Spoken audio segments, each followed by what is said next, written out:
ስደት የሰብአዊነት ጉዳይ ወይስ የጂኦፖለቲካ መሳሪያ? በወቅታዊነት በዓለም ፖለቲካ ከፍተኛ ውይይት የሚያስነሳ አንድ ጉዳይ ስደት ነው። በእርግጥ ስደት አዲስ ክስተት አይደለም። የሰው ልጅ ሺህ ዓመታት በፊት ጀምሮ ምግብ ለማግኘት፣ ውሃ ለመፈለግ፣ ከሰው ሰራሽ ወይም የተፈጥሮ አደጋ ለመሸሽ አሊያም አዲስ ነገር ለመፈለግ ከአንድ ቦታ ወደ ሌላ ሲንቀሳቀስ ኑሯል። ባጭሩ ስደት የሰው ልጅ ታሪክ አንድ አካል ነው። ነገር ግን በ21ኛው ክፍለ ዘመን ስደት ከሰብአዊ ስሪት ባሻገር የጸጥታ፣ የኢኮኖሚ፣ የዲፕሎማሲና የጂኦፖለቲካ ጉዳይ ሲሆን መስተዋል ጀምሯል። ዛሬ ብዙ መንግስታት ስደትን እንደ ብሔራዊ ደህንነት ጉዳይ ይመለከቱታል። የውጭ ፖሊሲያቸው መቃኛ አድርገው የሚጠቀሙበት አልጠፉም። የስደትን ነገር ስናነሳ ሁለተኛው የዓለም ጦርነት ፍጻሜ በኋላም የተመዘገበው የአውሮፓውያን ፍልሰት አንድ አብይ ሁነት የፈጠረ ክስተት ተብሎ ሲጠቀስ እናገኘዋለን። ያ ብዙዎቹን ለሞት የዳረገ ውጊያ ሲያበቃ ከ40 ሚሊዮን በላይ ሰዎች ከመኖሪያቸው ተፈናቅለው ነበር። እናም በ1951 የተባበሩት መንግስታት የስደተኞች ኮንቬንሽን እንዲፈጠር ሰበብ ሆነም። ኮንቬንሽኑ አንድ ሰው በሀገሩ ለሕይወቱ ወይም ለነጻነቱ አደጋ ካለበት ሌላ ሀገር ጥበቃ የመጠየቅ መብት እንዳለው ማረጋገጫ ሰጥቷል። በ1990ዎቹ የተደረገውና አገርም በመበተን የተጠናቀቀው የዩጎዝላቪያ ጦርነት በአውሮፓ አህጉር የማይረሳ የስደተኞች ብዛት ፈጥሮ ነበርም።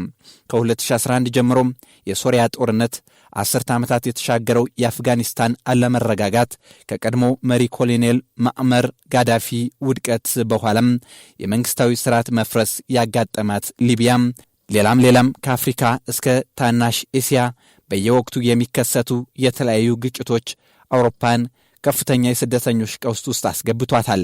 በ2015 ከ1 ሚሊዮን በላይ ስደተኞች ከተለያዩ ስፍራዎች አውሮፓ ሲደርሱ የአህጉሪቱ ህብረት ክፉኛ ተፈተነም። አንዳንድ ሀገራት ድንበራቸውን ከፍተው ፍልሰተኞችን ተቀበሉም። ሌሎች ደግሞ መጤ ለማስተናገድ የሚሆን አቅም የለንም በሚል ድንበራቸውን ዘጉም። ይህም በህብረቱ አባል ሀገራት መካከል ከፍተኛ የፖለቲካ ልዩነት ፈጠረም። ይህም የአህጉሪቱ ፖለቲካዊ ቁመናም በግልጽ ሲቀይረው ተስተውሏል። ቁጥራቸው የብዙ የህብረቱ አባል ሀገራት ቅድሚያ ሊሰጠው የሚገባው የድንበር ጥበቃ አጀንዳ ነው የሚል አቋም ሲይዝ፣ ከቅርብ ጊዜ ወዲህ ተቀባይነታቸው እየጨመረ ነው የሚባሉት ቀኝ ዘመም የፖለቲካ ርዕዮተ ዓለም አራማጆች ስደትን የምርጫ ዘመቻቸው ዋና አጀንዳ እያደረጉት እንደሆነ መታየት ጀመረም። እንደ ቀድሞ ዘመን ልማድ ቢሆን አገራት በወደረኞቻቸው ወይም ችግር ፈጣሪ ብለው በሚያስቧቸው መንግስታት ላይ የጦር ኃይልና የኢኮኖሚ ማዕቀብ ወይም የንግድ ጫና በመጠቀም ተጽዕኖ ያሳድሩ ነበር። ዛሬ ጨዋታው ተቀይሯል። የሰዎች ፍልሰት ዋና የፖለቲካ መሳሪያ ሆኗል ይላሉ የጉዳዩ አዋቂዎች። እንደ እነርሱ አባባል አንድ መንግስት ወደ ሌላ ሀገር የሚሄዱ ስደተኞችን በማበረታታት ቪዛ እንደዋዛ በመስጠት በድንበር በማሾለክ መጓጓዣዎችን በማቅረብ ጭምር ፍልሰተኞችን በማጉረፍ የፖለቲካ ጫና ሊፈጥር ይችላል። ይህ በዘርፉ ተመራማሪዎች ቋንቋ ዋፍናይዜሽን ኦፍ ማይግሬሽን ወይም ኢንስትሩሜንታላይዜሽን ኦፍ ማይግሬሽን ተብሎ ይጠራል። ነገሩ እንዴት ይከናወናል የሚለውን ለማወቅ እንደ አውሮፓውያን አቆጣጠር በ1980 የኩባው መሪ ፊደል ካስትሮ ያደረጉትን ማስታወስ ይቻላል። በወቅቱ በማርኤል ወደብ በኩል በመቶ ሺዎች የሚቆጠሩ ዜጎች ወደ አሜሪካ እንዲሻገሩ የፈቀደው የኩባ መንግስት በዚህ ተግባር በዋሽንግተን አስተዳደር ላይ ጫና ፈጥሮ ነበር። ደግሞ በቅርብ ጊዜ በ2016 ቱርክን ያጋጠማት ነገር ስደተኝነትንና ትርጉሙ እየተቀየረ ለመምጣታቸው ማስታወስ ነው። በወቅቱ በነበረ ፖለቲካዊ አለመረጋጋት ሳቢያም በግዛቷ በሚሊዮን የሚቆጠሩ ሶሪያውያን ስደተኞችን ለማስተናገድ የተገደደችው ቱርክ በዚሁ ምክንያት ከአውሮፓ መንግስታት ከፍተኛ የፋይናንስ ድጋፍና የፖለቲካ ውዳሴን አግኝታለች። እነዚህ ስደት ከሰብአዊ ጉዳይ በላይ የጂኦፖለቲካዊ መሳሪያ የሆነ መምጣቱን ማሳያ ተደርገው ይነሳሉ። ስደት ከሰው ልጅ ታሪክ ጋር አብሮ የተጓዘ ክስተት መሆኑንና በዘመናችን ከሰብአዊ ጉዳይነት ባሻገር የጂኦፖለቲካ ጨዋታ አካል እየሆነ መጥቷል የሚለውን አገላለጽ ይበልጥ ለማብራራት የዘርፉ ባለሙያዎች ጉዳዩን እንዴት እንደሚፈጽም ጭምር ያብራራሉ። አንድ መንግሥት በሺዎቹ የሚቆጠሩ ሰዎች ወደ ጎረቤት አገር እንዲሄዱ ሲያበረታታ ወይም የድንበር ቁጥጥርን ሆን ብሎ ሲያላላ ችግሩ የሰብአዊ ቀውስ ብቻ አይደለም። የሚቀበለው ሀገር የድንበር ድህነት፣ የኢኮኖሚ ወጪ፣ የፖለቲካ ውዝግብና ማህበራዊ ውጥረት ይገጥመዋል። በዚህ መንገድ የሰዎች እንቅስቃሴ የፖለቲካ ግፊት መሳሪያ ይሆናል።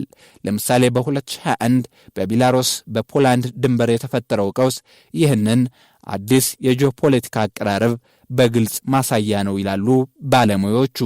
ከመካከለኛው ምስራቅ የመጡ ስደተኞች በቤላሩስ በኩል ወደ አውሮፓ ህብረት ድንበር በብዛት መግባታቸውን ተከትሎም ጉዳዩ በሰዎች ተፈጥሯዊ ፍላጎት ብቻ ሳይሆን በቤላሩስ መንግስት ይሁነኝ ተብሎ በተወሰደ እርምጃ የተፈጠረ ነው ብሎ ያመነው የአውሮፓ ህብረት በቤላሩስ መንግስት ላይ ተቃውሞውን ማሰማት ጀመረም።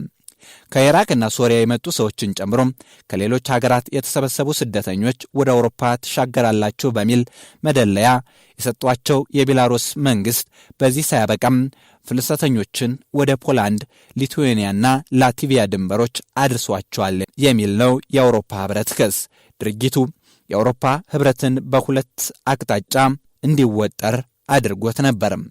ቀዳሚው ጉዳይ በቀጣይ ሊከሰት ከሚችሉ መሰል ችግሮች ለመዳን ድንበር እንዴት ይጠበቅ፣ ሁለተኛው ደግሞ የጥገኝነት ጥያቄዎች መብት እንዴት ይከበር የሚሉ ጉዳዮች ናቸው። እነዚህ ሁለት ጥያቄዎች ቁርጥ ምላሽ የላቸውም ብቻ ሳይሆን እርስ በርስ የሚጋጩ ሆነው ይታያሉ። ከሶሪያ ጦርነት በኋላም ከ3 ሚሊዮን በላይ ሶሪያውያን ለመቀበል የተገደደችው ቱርክ በምጣኔ ሀብቷ ላይ ከባድ ጫና ፈጥሮባት ነበር። የቱርክ መሪዎች አውሮፓ ይህንን ሸክሜል ለመጋራት ካልተባበረች ድንበራችንን ከፍተን ስደተኞችን ወደ አውሮፓ እንዲተሙ እናደርጋለን የሚል ማስጠንቀቂያ አዘል መልእክት ሲያስተላልፉ ቆዩ። የኋላ ኋላ በ2016 አገሪቱ ከአውሮፓ ህብረት ጋር በተፈራረመችው ስምምነት መሰረት ቱርክ ስደተኞች ወደ ግሪክ እንዳይሻገሩ ስትከለክል፣ በምላሹም የአውሮፓ ህብረት ለአንካራ በቢሊዮን ዩሮ የሚቆጠር ድጋፍ ሊያደርግ ውል አሰረም። ስደት በዲፕሎማሲ ጓዳ የድርድር ካርድ እንደሚሆን ያሳየ ትልቅ አጋጣሚ የሆነ ክስተት ተብሎም ተመዘገበም። ስምምነቱ በአንዳንዶቹ አፍ መልካም መፍትሄ ተብሎ ይወደስ እንጂ ሌሎች ሐሳብ ሰጪዎች ጉዳዩን የአውሮፓ ህብረት ችግሩን ለሌላ ሀገር በማስተላለፍ አቅመ ቢስነትን ያሳየበት በማለት ሲተቹት ይደመጣል። በብዙ ማሳያዎች መመልከት እንደሚቻለው አውሮፓ ስደትን እንደ ሰብአዊ ጉዳይ ብቻ ማየት አቁማለች። የህብረቱ ምክር ቤት ውይይት ባደረገ ቁጥር በሚባል ብዛት ድንበር ደህንነት፣ ህገወጥ ስደት፣ ሰነድ አልባ ነዋሪዎች የሚሉ አጀንዳዎች ይነሳሉ። ይህም አህጉሪቱ ስደትን እንደ ደህንነት ፈተና እያየች መሆኑን ያሳያል ነው የተባለው። ለዚህ ዘገባ ሲኤንኤን፣ ኦሪየንት ኤክስፕረስ፣ ዲፌንስ 24፣ አናዶሉ የዜና ምንጮችን በዋቢነት ተጠቅመናል።